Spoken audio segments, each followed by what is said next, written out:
শীতের সবজি ছাড়া চলেই না, নিয়ে নিয়েছি ফুলকপি আর তার সঙ্গে বেগুন আলু। ভালো করে ফুলকপিগুলো ভেজে নেব তেলের মধ্যে, এরপর কেটে রাখা আলু আর বেগুনগুলো এর মধ্যে দিয়ে আবারও কিন্তু খুব ভালোভাবে ভেজে নিতে হবে।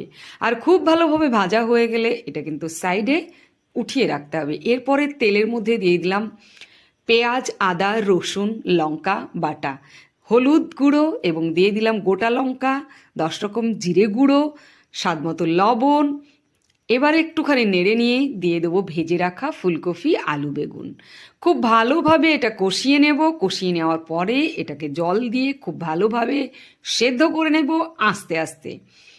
খুব আস্তে আস্তে সেদ্ধ করে নেওয়ার পরে তরকারিটা হয়ে যাবে, তখন একটা বাটিতে উঠিয়ে নেব। দেখুন কি দারুণ হয়েছে। এই রকম সবজি পেলে ভাত তো পড়েই থাকবে না একদম।